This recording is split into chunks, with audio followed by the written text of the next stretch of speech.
I'm going to do the card of the day. Okay. Let's do the card of the day. So I got one of my favorite cards. I got the High Priestess. This is a really mysterious card. I mean, there's stuff going on here, right?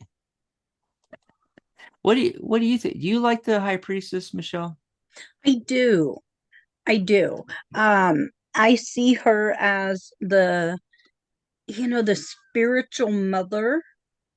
Mm, Um, I see her as the one you would go to when you need that advice on spirituality, on mm-hmm. growth and meditation. Yeah, I really love this card.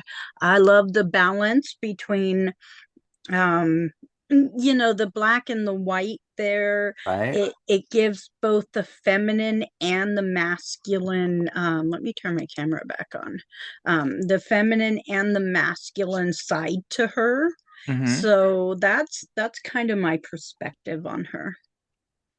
Yeah, it shows the duality. There's Boaz and Yakim.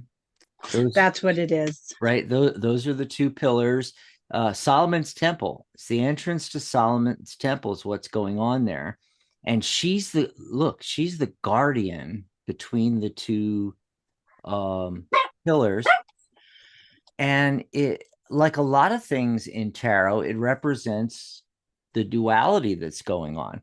Behind her is a veil because she's guarding what's hidden. In fact, she has a scroll kind of half tucked into her tunic there, her robe. And you see Tor. I think you might be able to see the A. It's Torah. So the first five books of the Bible, the law, and Hmm. it's partially hidden though. It's partially hidden. And then you see that connection to the moon. So her headdress, crown, whatever you want to call it. I just gonna say headdress. It reminds me of like what the pharaohs would wear in Egypt. Oh yeah, Yeah. yeah.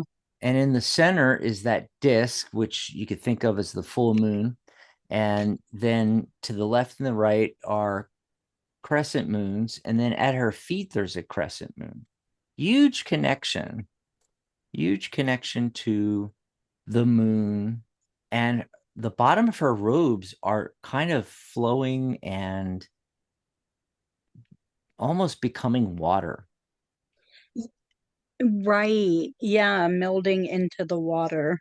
Yeah, yeah. And I wanted to say hi to Mill that just came into the chat. They've got a In question. the middle. Mill Khan. Um, so she's guarding the entrance, she's protecting the secrets, and you see the veil behind her, and it has pomegranates, and there's also date palms, so masculine and feminine. The date palm trees are often tied to the Egyptian goddess Hathor. There's that Egyptian connection again. And Hathor feeds the descended from the tree and represents the vital fluids of life. If you look closely, the pomegranates especially are lined up in the form of the tree of life from Kabbalah, Jewish mysticism.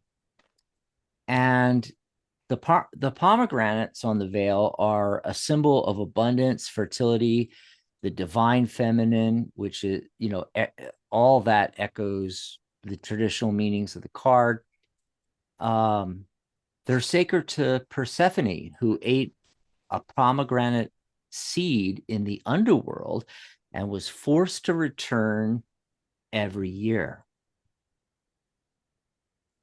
Interesting. Okay. But now, if you peek, see, the thing is, she's guarding the mysteries.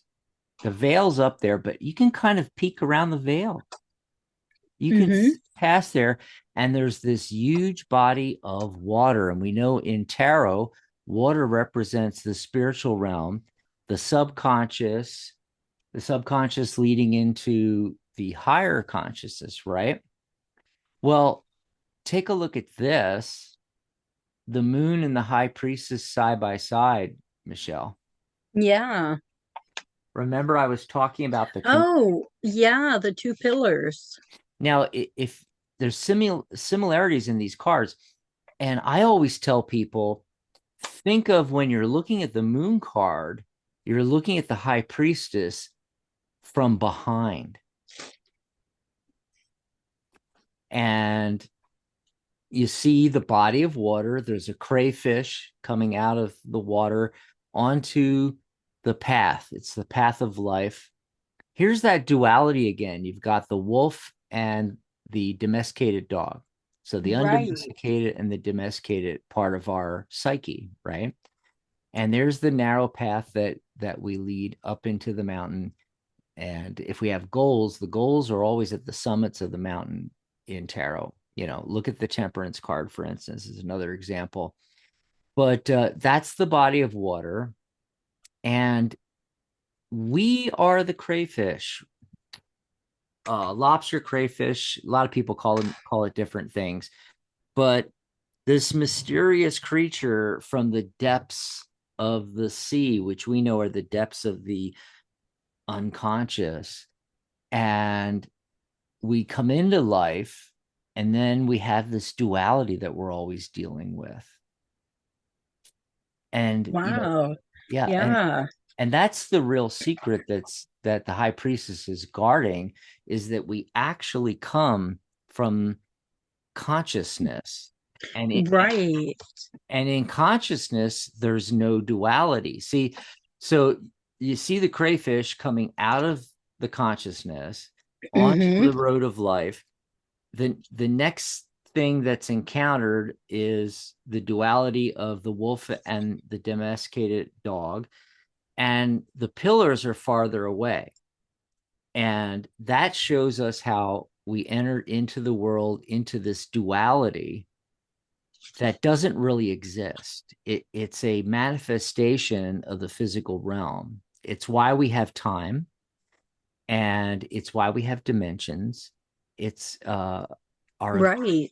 our ability to look at time, which is again not real, but we're able to perceive time as a linear thing from point to point because we live in this dualistic universe. Without that, everything happens at the same time.